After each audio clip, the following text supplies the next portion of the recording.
Hello, my name is Leslie Conley and this is Laurel Stute, and today we are going to be talking about occupational therapy's role in eating disorders. So to start, I looked at an article, and this article looked at a OT meal preparation group within the inpatient mental health setting. And there were 50 participants in this group, and it involved planning a group meal and then eating and preparing the group meal together.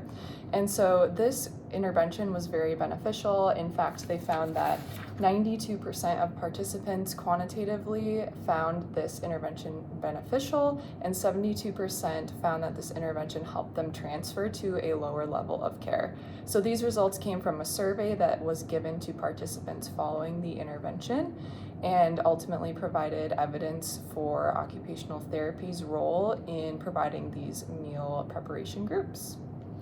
My article mainly discussed individuals about the role of occupational therapists within the multidisciplinary team approach typically utilized within eating disorders, and also the best intervention outcomes of how OTs can implement their unique lens.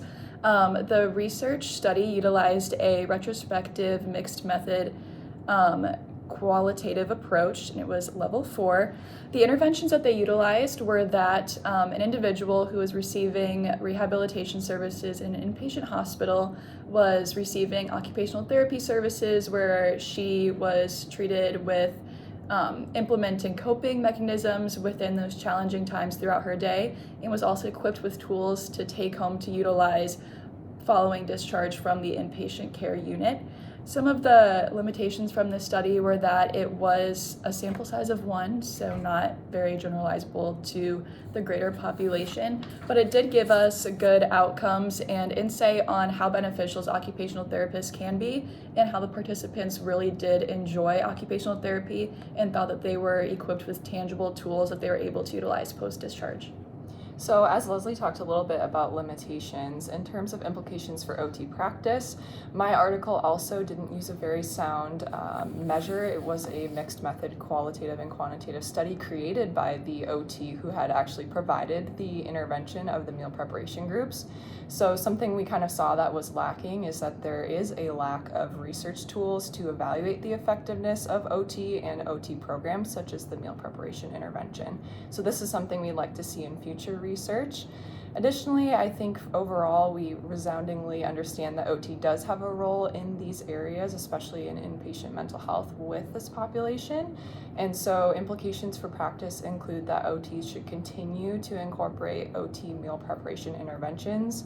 Specifically within my article, qualitative themes found that participants really benefited from the hands-on intervention and incorporating coping skills to address those kind of fear foods, as well as Leslie talked about those coping skills. So really using the intervention to focus on coping skills while creating hands-on meals in a group setting can be beneficial for OT.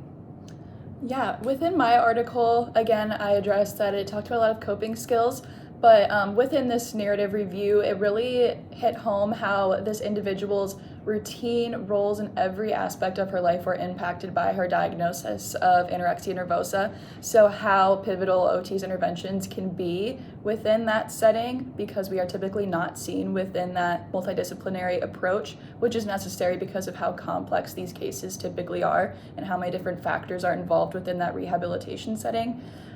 Some of the main specific coping mechanisms that were utilized by the therapist when she was seeking services in the inpatient setting was coping strategies that she can take home, such as a tree model where she starts as the roots were her current issues and struggles, and she's visualizing how she can blossom into a person who is able to fulfill her day with meaningful activities and not have to worry about those barriers within her diagnosis, along with vision boards of how she would like to visualize her life and be able to interact with her daily occupations in a meaningful way.